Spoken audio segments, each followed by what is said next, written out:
जय जय श्री राम दोस्तों। आज बहुत अंतराल के बाद समय काफ़ी हो गया और वीडियो नहीं बना पाए हमें। ये सब कुछ ऐसे कार्य थे जिनके कारण व्यस्तता रही और मैं आपके बीच सत्संग पे उपस्थित नहीं हो सका। इसके लिए प्रभु भी माफ़ करेंगे और आप भी क्षमा करेंगे। और आज मैं उस चीज़ को बताने जा रहा हूँ।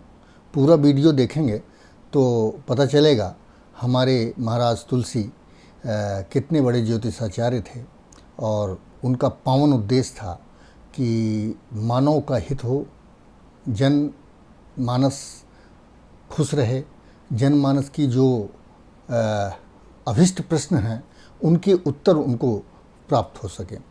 उसके लिए उन्होंने अपनी श्री रामचरितमानस में अपने ज्योतिष का एक बहुत ही बड़ा अच्छा उदाहरण प्रस्तुत किया है।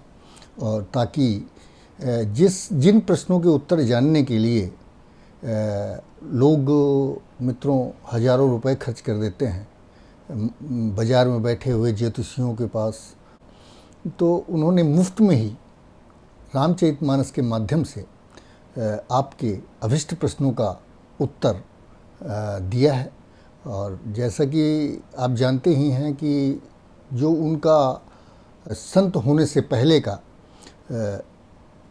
अपने जीविकोपार्जन के लिए उन्होंने ज्योतिष को ही माध्यम बनाया था। चूँकि वो बनारस काशी में शेष सनातन जी एक बहुत बड़े आचार्य थे। उनके गुरुकुल में रह के 15 वर्ष ज्योतिष का और वेदों का पठन पाठन किया था, ज्ञानार्जन किया था। और इसके साथ ही प्रकांड पंडित भी थे और विद्वान भी थे। तो उन्होंने इसी विधा को रामचरितमानस लिखने के उपरांत जनमानस का कल्याण तो रामचरितमानस कर ही देगी, लेकिन प्रश्न मन में उठते हैं और उनका निराकरण मुफ्त में कैसे हो और जनमानस का कल्याण कैसे हो, इसके लिए उन्होंने एक अपने रामचरितमानस के अंतिम में राम सलाखा नाम से एक प्रश्नों के उत्तर के लिए एक तैयार किया है सारणी। उसको कैसे देखा जाए, इस विधि को मैं आज आपके समक्ष रखूँगा। श्री शेष सनातन जी के यहाँ से पाई हुई विद्या। एक मुझे संस्मरण उनका याद आ रहा है, जिसे कि मानस का हंस करके एक पुस्तक लिखी गई है। बहुत ही रिसर्च के बाद उस पुस्तक को लिखा है अमृतलाल जी नागर ने। और उस पुस्तक में एक उल्लेख किया है उन्होंने कि जब घर से कुछ जीविकोपार्जन के लिए फिर से निकले तुलसी, अपनी पत्नी के कहने पे, उनकी जो अर्धांगिनी थी, उन्होंने कहा कुछ तो गांव पे तो कुछ हो नहीं पा रहा है, आपको ज्योतिष का इतना ज्ञान है, आप बाहर ही जाके कुछ धन कमा लें। बाबा ने कहा कि अब मैं तो बनारस में रहा हूँ, काशी में रहा हूँ, तो काशी ही चला जाता हूँ। विद्वानों की नगरी है, ज्योतिषियों का गढ़ है, तो हो सकता है कि कुछ कमाई हो जाए। वो वहाँ से उठे और सीधे काशी पहुँचे। उनके साथ पढ़ने वाले विद्यार्थी, उनके मित्र गंगा राम जी के घर पहुँचे, क्योंकि आश्रय और कहीं था नहीं। अब गंगा राम जी ने जब देखा कि तुलसी आए हुए हैं, बहुत स्वागत किया उन्होंने। बीच में बैठे बातचीत होने लग गई बैठक में बैठ के। तो गंगा राम जी ने पूछा कि भाई आप अब काशी कैसे पधारे, बताएं।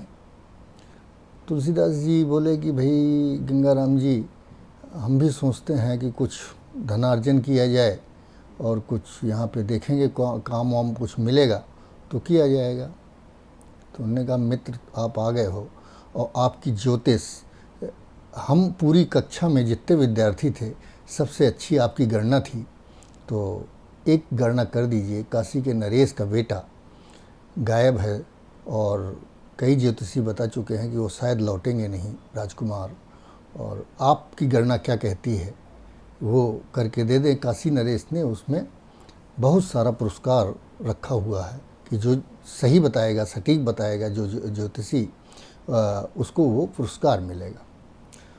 महाराज तुलसी ने कहा कि गंगाराम जी, आप मुझे समय दीजिए और मैं सुबह आपको बता दूंगा। रात में मैं गणना करूंगा और सुबह आपको इसका उत्तर मिल जाएगा। महाराज ने रात में बैठ के गणना की। सुबह होने के उपरांत गंगाराम जी आए।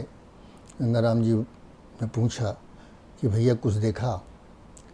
तो उन्होंने कहा बस श्रद्धा और विश्वास, ये दो चीज़ें होंगी तो सफलताएं मिलना असंभव नहीं।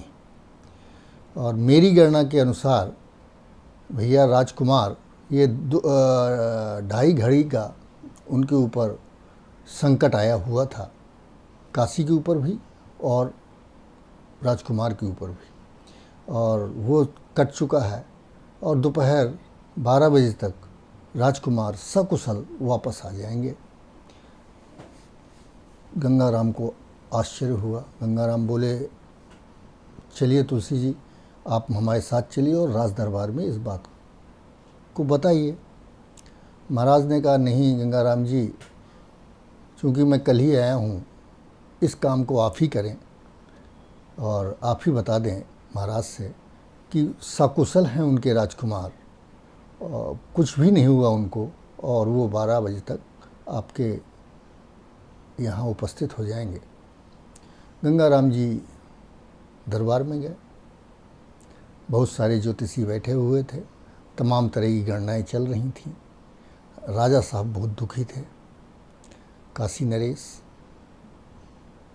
महाराज का नंबर आया गंगाराम जी का, और गंगाराम जी ने हाथ जोड़ के कहा, प्रभु महाराज, आपके राजकुमार आज 12 बजे तक वापस आ जाएंगे, स्वस्थ होंगे और उनका कुछ नहीं बिगड़ा।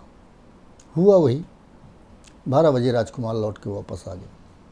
इसके बाद जो इनाम मिलना था वो तो मिला ही। 100 लाख स्वर्ण मुद्राएं गंगाराम जी को भेंट की गईं और उनको पालकी में बैठा के ढोल गाजे बाजे के साथ वापस घर के लिए राजा साहब ने विदा किया।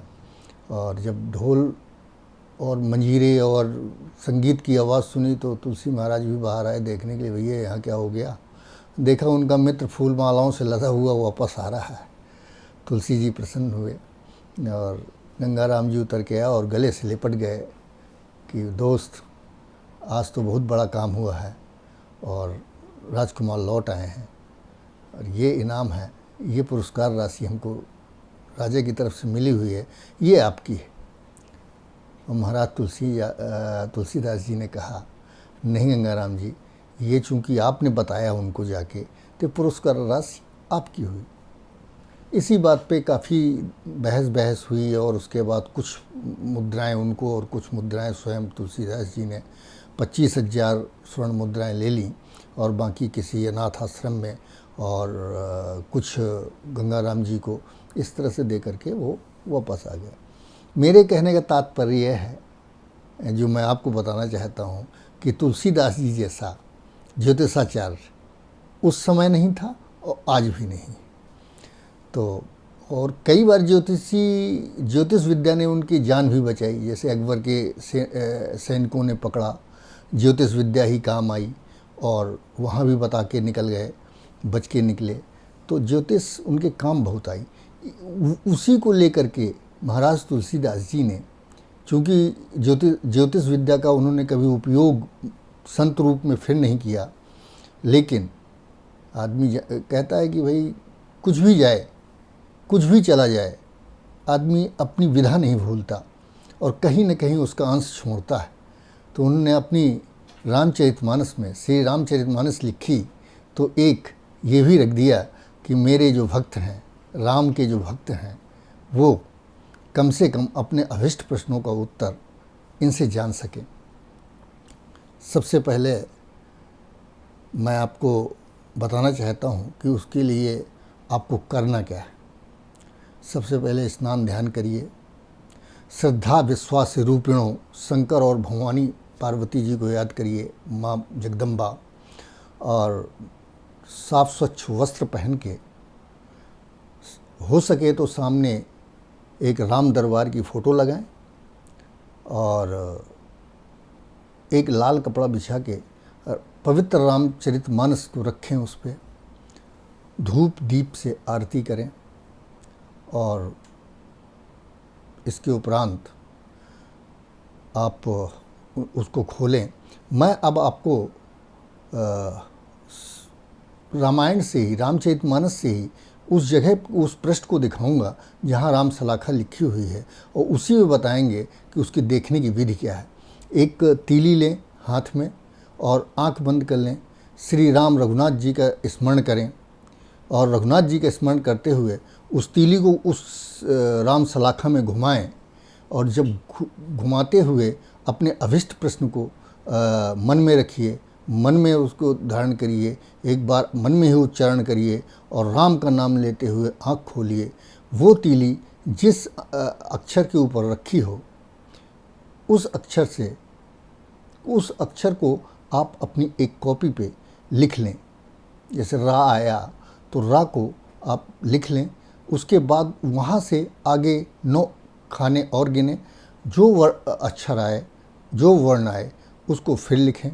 इस तरह से आप 9 करके गिनते जाएं और देखेंगे कि बाद में एक चौपाई बनेगी।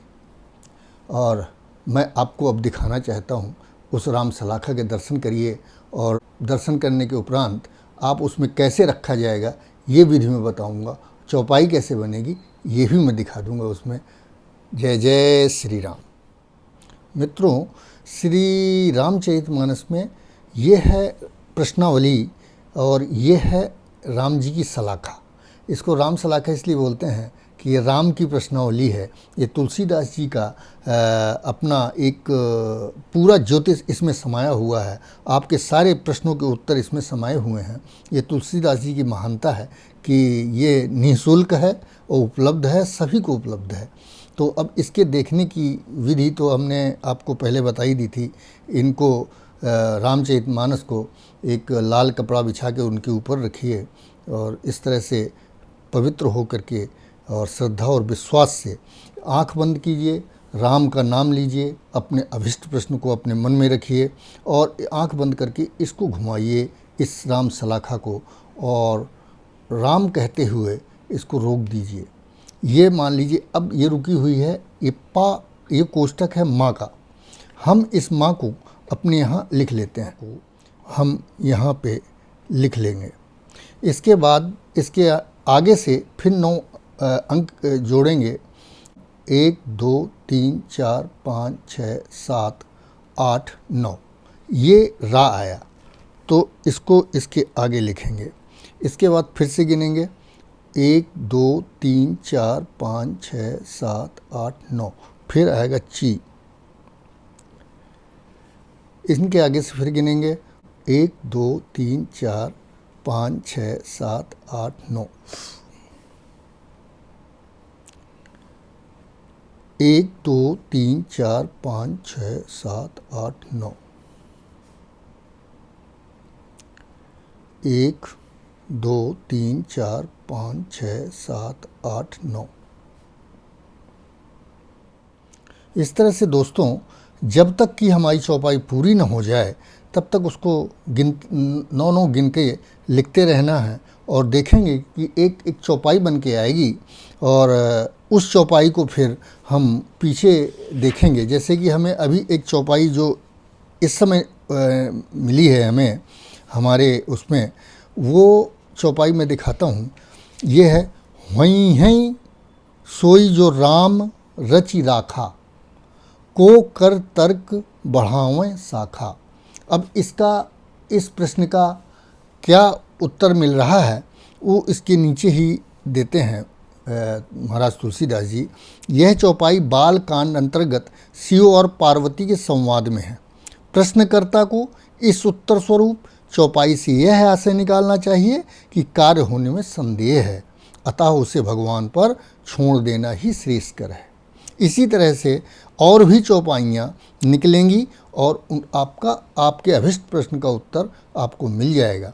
जैसे आगे अगर ये निकलती है, ये वाली चौपाई, सुन सिय सत्य असीस हमारी, अपूजहि मन कामना तुम्हारी।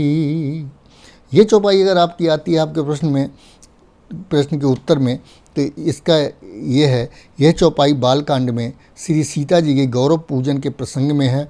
गौरी जी ने सीता जी को आशीर्वाद दिया है। प्रश्नकर्ता का प्रश्न उत्तम है और कार्य सिद्धि होगा। दोस्तों, जैसा कि आपने देखा, आपके अभिष्ट प्रश्नों के उत्तर किस तरह से मिलेंगे वो जानने के बाद, और मेरा तो यही आग्रह है सभी भक्तजनों से, सभी मित्रों से, कि रामचरितमानस अवश्य अपने घर में रखें, इस श्रद्धा और विश्वास से रखें, क्योंकि श्रद्धा और विश्वास ही शंकर जी महाराज और पार्वती जी का रूप है।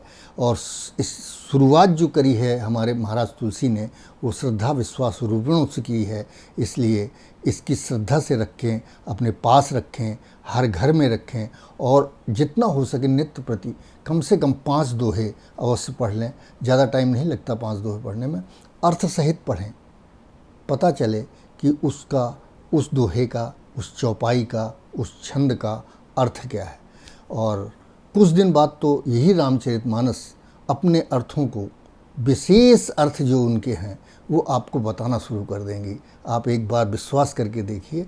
जय जय श्री राम।